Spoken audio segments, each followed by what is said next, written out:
Right. Hi, it's Gwendolyn at lifestylesew. Right, you haven't seen me for quite some time. Oh, I think the last time is when I moved into this house. I finally moved in. And yes, you may think, oh, it's still a mess.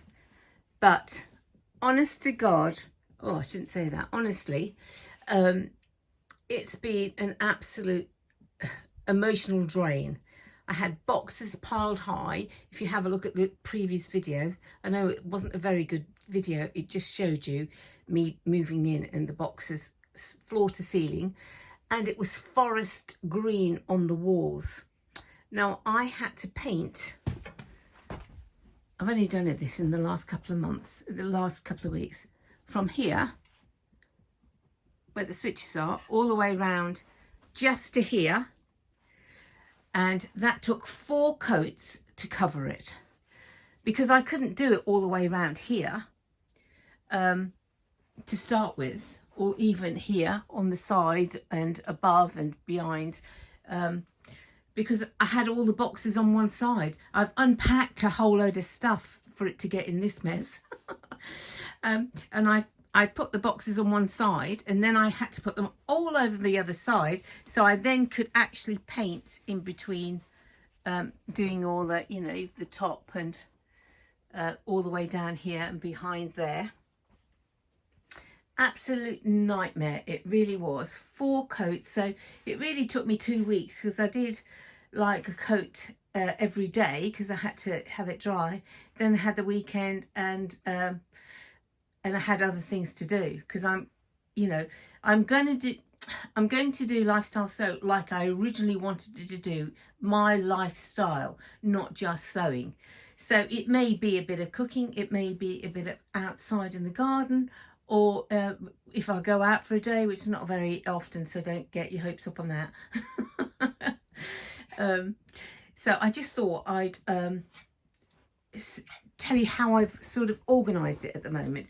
These drawers were my sock drawer and thing, but the house is so small, I've had to squash them in the other room and use these as storage for my crafting stuff, really.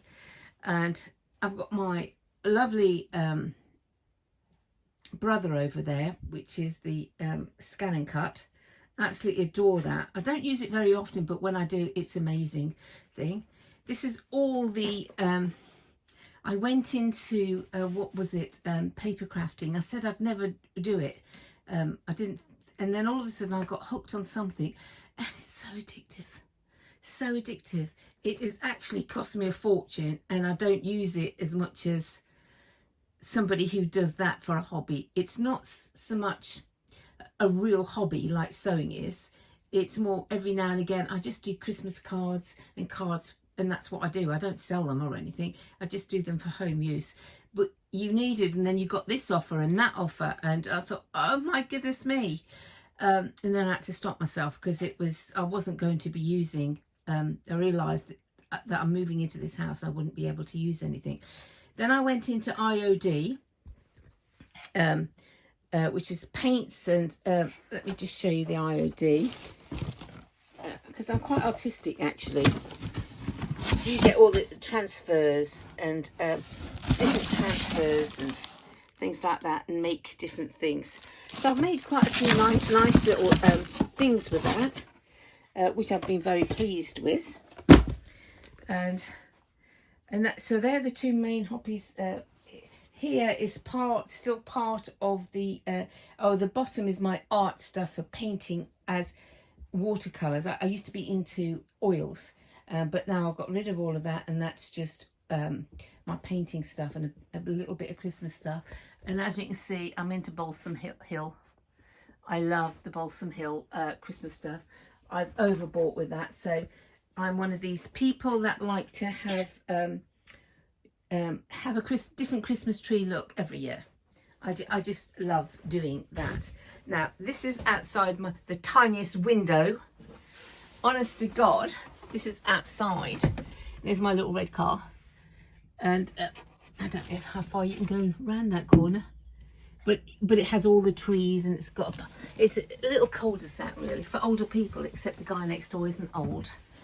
And so Molly, this is Jasper. Hello, Jasper. And Molly wants to see what's going on too. She's my old little lady. And do you want to go out? I'm going to have to go for a second and put them out. Actually, my little darlings didn't want anything. What they wanted was a treat. They've never done that before. Come upstairs when I'm working. It's normally the cat. He's gone to sleep. He has his nap at certain times of the day, and that's it.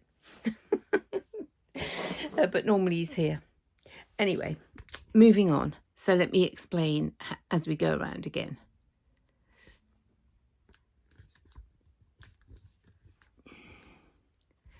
Gosh, let me, I am going to have my hair cut. I'm going to have it chopped off, I think. Well, here, probably, maybe, going all the way around. Anyway, that's an afterthought. Right, so here, we got to here.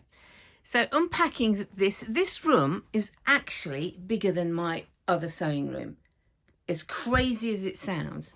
And I can't fit my stuff in it. Oh, Snow has woken up. Hello, mister. This is Mr. Snow. He wants to see what's going on if I'm talking. Most people who follow me know Mr. Snow. He's a beautiful, beautiful, beautiful cat. It's okay, darling. You go and have your little nap. And these are clothes.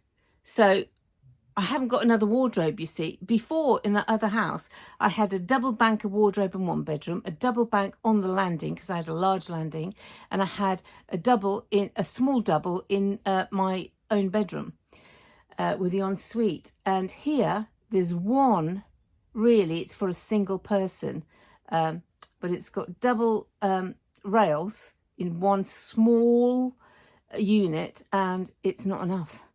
I've had to give away thousands of pounds worth of designer stuff that I've kept. And yeah, the charity shop got that. And thousands of pounds of other stuff. And also, as a sewer, it broke my heart. I had to give away my Janome, is it 600? It's like a steel machine, a flatbed steel machine. Absolutely amazing. Absolutely amazing machine. But I kept it as a spare machine. So now I've got no spare machine. I sold my Faff machine, which had lovely stitches. So I sold that also because I've got my baby lock, and I don't need to. I was keeping the Faff for one for the because they're both cover locks, one for cover lock and one for overlock. And but I just, as you can see, I just haven't got the space to do that. I'm trying to put in a table that's going to go in here for the computer. So we're going to have a move around. I've got to get more of these plastic things to put in for, instead of just looking at boxes and things like that. Yeah, so it was hard getting rid of those sewing machines, because it was, you know, most people, especially when they sew, have lots and lots of, so it's not necessary to have lots and lots of sewing machines. You know, I'm not a collector of a sewing machine. What are you doing? What are you doing? He's getting comfortable. He's getting comfortable. Is that nice? Oh, it is nice, I know. I know, you're such a little poppet, aren't you? Yup. You need a brush. Let me say that. This is for my material. Cotton and all the rest. Cotton and stretch.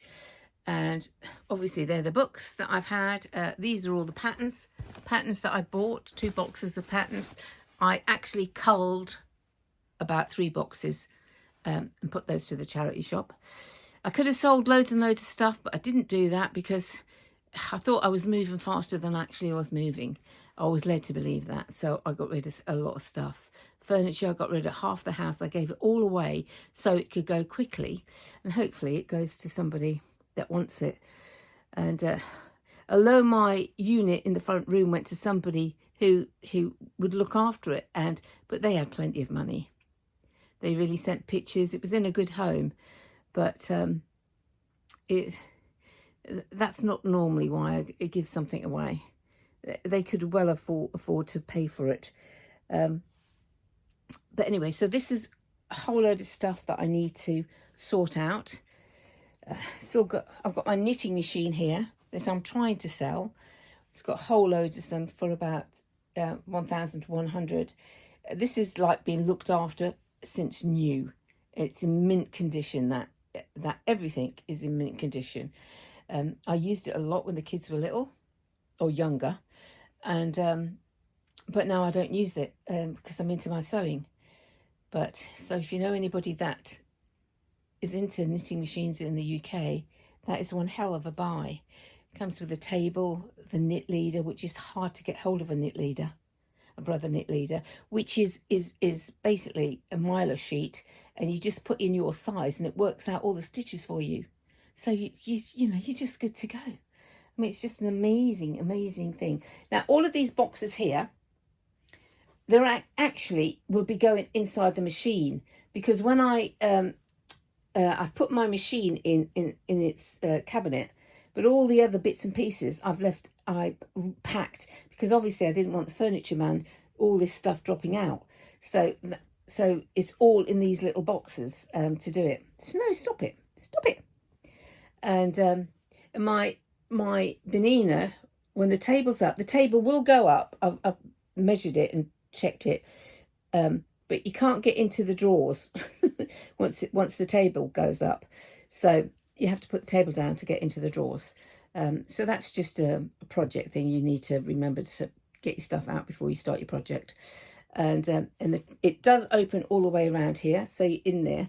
But this wall is, I'm not putting up my old thing that I put on my wall. I'm going to put up a new one. Let me put this down for a sec. So you're going to look at the ceiling for somewhat. And really what it is, it's like flannel. It's flannel squares, but it's to put all your samples on, and you quilt on. It just sticks to it, and you put it up in a rod. And so I bought a whole load of this stuff. The squares are actually perfect squares, so you can square up. Now, did I leave the information on from who I bought it from?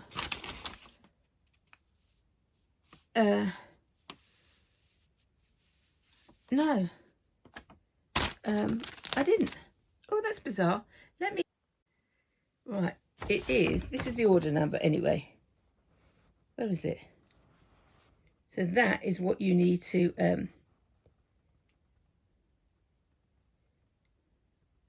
you've got a flannelette, you need to buy it by the metre.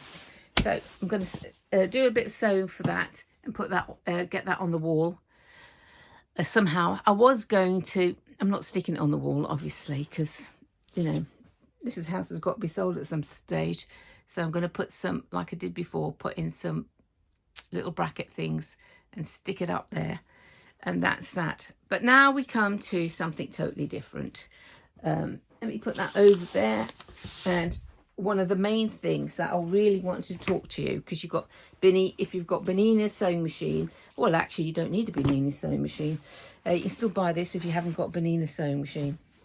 Inspiration magazine. Now it comes out 3 times a year. And this is the first issue for February, comes out. And it will come out, it's £24 for the 3 issues, right? I think that includes, you get the pattern, or you can download it.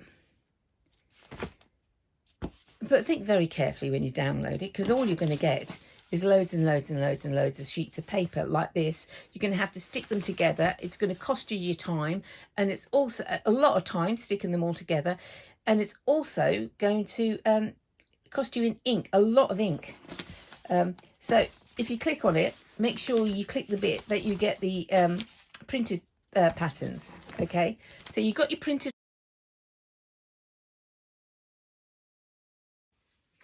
Right, so what you would have to do is you go into Bernina's blog, and on Bernina's blog, it will bring up the you'll put the name of the jacket in, and it will bring up that, I think inside here. I won't give everything away because it's, you know, you've got to buy the book, but you've got to, it'll tell you in here the URL number that you can actually log on to, and it will actually show you in steps what you do. It's not the same as a video, obviously, so it does show you steps, coloured steps of how to do that, but still some people might find it a little challenging. But do you know what, for £24, and you get all of these patterns in this book.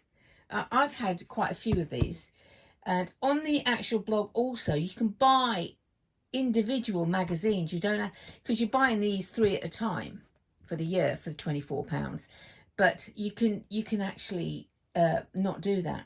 You can just buy an individual book from a couple of years ago, and that's suffice to do that. So I will advise. This camera keeps on going off and on, so I'm going to be able to cut this video up and hopefully show you. I hope it comes out okay, because I've got the light on, but it seems quite dark over this corner. But I have lights, you know, I've got the stuff. So take care. Don't forget to subscribe. See you soon.